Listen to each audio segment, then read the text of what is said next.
Tapos ito yung aking chicken. Sorry. Tapos binabad ko ang aking chicken, mga mamshi. So later, gagawa tayo ng lugaw na may manok, mga mamshi. Wow, kaloka ba ang puti ko, mga mamshi.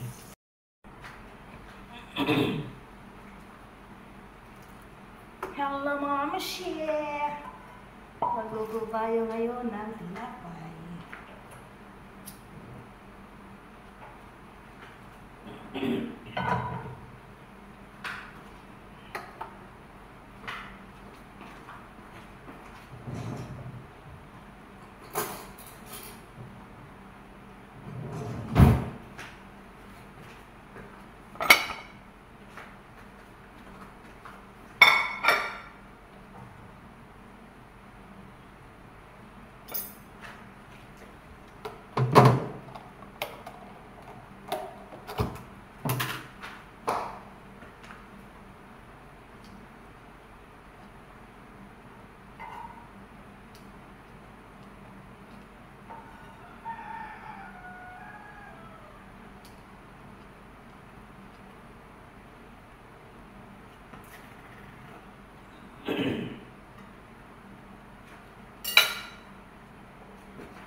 Tag-ulan kasi ngayon dito, mga mamshi.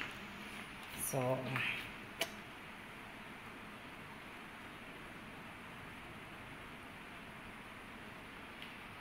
luto tayo ng tinapay. Lagyan natin ng butter. Tapos, meron akong cheese. So, ayaw ko siyang sayangin, mga mamshi. So, gagawin ko siya ng paraan. Yung lugar namin dito, mga mamshi. Ayan. Sa labas, maulan po. Ito po ang aking accommodation here. Ayan, mga mamshi. So, ayun guys. Excuse me guys. Excuse me po. Rico. So, ayan. Ayan guys. So, na-miss ko kasing mag-upload ng video sa YouTube channel ko guys. So, ayan, ito na naman ang inyong Kumaring Giselle. Charot. Yan, so, that is for today.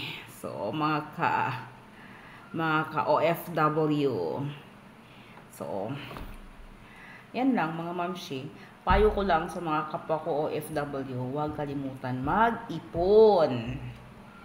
Para pagka dating ng panahon, pagdating ng katandaan, is meron tayong dudukutin sa ating baol, day, o sa ating bulsa, day.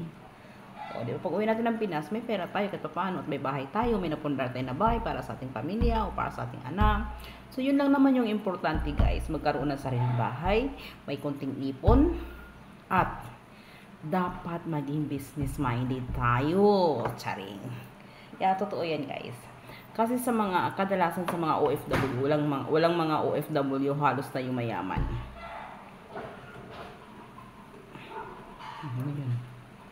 So kung alaga, pinapakain ko, ayan. So bye for now. Hopefully, na mapanood nyo or mapansin yung aking YouTube channel. This is Giselle. Bye-bye from the